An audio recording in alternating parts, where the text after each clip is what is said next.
திமுகவிற்கு தோல்வி பயம் வந்துவிட்டது என்று பாமக தலைவர் அன்புமணி தெரிவித்திருக்கிறார். இதுகுறித்த மேலும் ஒரு அண்மை செய்தியை தற்போது பார்த்துக் கொண்டிருக்கிறோம். திமுகவிற்கு தோல்வி பயம் வந்துவிட்டது என்று பாமக தலைவர் அன்புமணி தெரிவித்திருக்கிறார். மகளிர் வங்கிக் கணக்கில் ரூபாய் 5000 வரவு வைக்கப்பட்டதற்கு தோல்வி பயத்தின் அப்பட்டமான வெளிப்பாடு என பாமக தலைவர் அன்புமணி விமர்சித்திருக்கிறார். கூடுதல் விவரங்களை சிறப்பு செய்தியாளர் காயத்ரி வழங்கிட கேட்கலாம். காயத்ரி, வணக்கம். திமுகவிற்கு தோல்வி பயம் வந்துவிட்டது என பாமக தலைவர் அன்புமணி தெரிவித்திருக்கிறார். இது குறித்த முழு விவரங்கள்.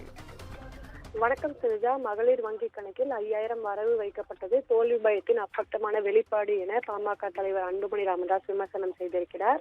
இது தொடர்பாக அவர் வெளியிட்டுள்ள அறிக்கையில், ஆட்சி கையை விட்டு போவது உறுதியானதை உணர்ந்து கொண்ட திமுக தோல்வியின் வெளிப்பாடாகவே இதை செய்வதாக ஒரு குற்றச்சாட்டு ஒன்றை அவர் வைத்திருக்கிறார்.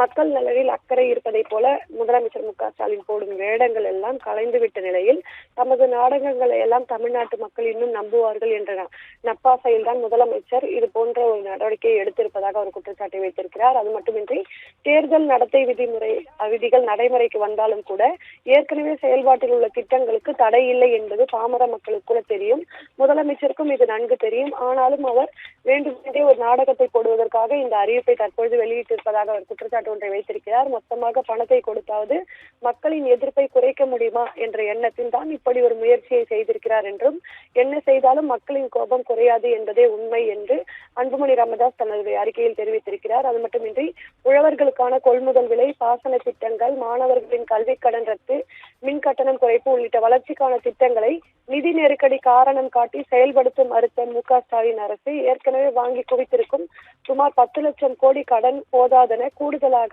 6550 கோடியை கடனாக வாங்கித்தான் இந்த தொகையையும் வழங்கியுள்ளார்கள் என்பதையும் மக்கள் அறிவார்கள் என்றும், இந்த கடனும் தங்கள் தலையில்தான் விழும் என்பதை தமிழ்நாட்டு மக்கள் நன்கு அறிவார்கள் என்று அன்புமணி ராமதாஸ் தெரிவித்திருக்கிறார்.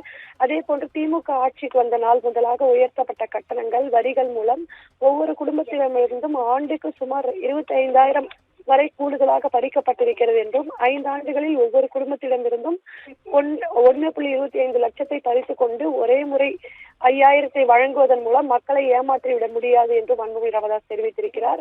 வரும் தேர்தலில் திமுகவை வீழ்த்துவது என்ற முடிவில் இருந்து மக்கள் பின்வாங்க மாட்டார்கள் என்றும், மே மாதத்தில் வரும் தேர்தல் முடிவு அதை உறுதி செய்யும் என்றும் அன்புமணி ராமதாஸ் தன்னுடைய அறிக்கையில் தெரிவித்திருக்கிறார். சிந்துஜா,